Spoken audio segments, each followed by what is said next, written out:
Assalamualaikum warahmatullahi wabarakatuh. Hai teman-teman, di sini saya akan menjelaskan materi mengenai kriteria penilaian hasil belajar kurikulum Merdeka. Sebelumnya perkenalkan, nama saya Rahma Nikmatul Fauziah dengan NIM 1262052132114 dari kelas PGMI 5D.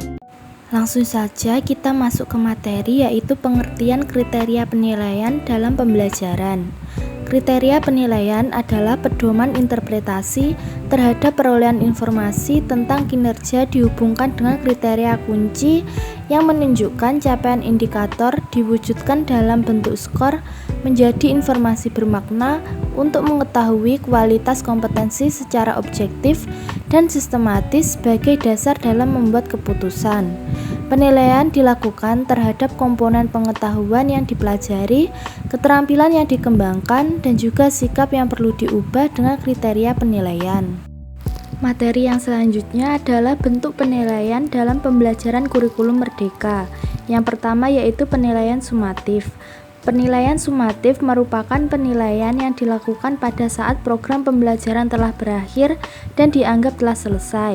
Jenis penilaian ini digunakan untuk mendapatkan klasifikasi penghargaan pada akhir dari proses pembelajaran yang disusun untuk merekam pencapaian-pencapaian keseluruhan peserta didik secara sistematis.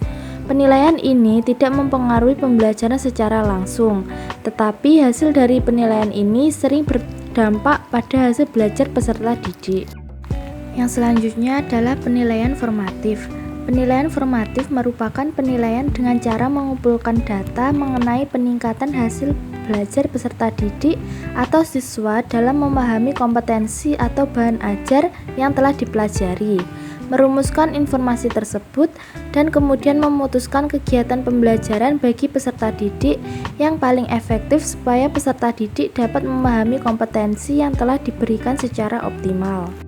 Materi yang selanjutnya adalah instrumen penilaian dalam kurikulum Merdeka. Yang pertama adalah rubrik.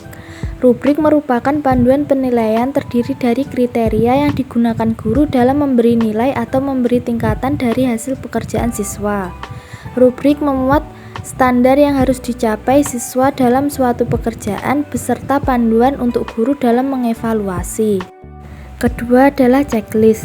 Checklist adalah instrumen penilaian, yaitu alat observasi yang menunjukkan sejauh mana anak memiliki sifat atau perilaku tertentu untuk kemudian dinilai secara subjektif dan real atau nyata.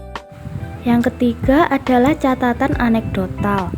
Catatan anekdotal adalah catatan singkat pengamatan yang terfokus pada aktivitas dan perilaku yang signifikan, serta latar belakang kejadian dan hasil analisis pengamatan yang dilakukan. Dan yang keempat adalah grafik perkembangan atau kontinum.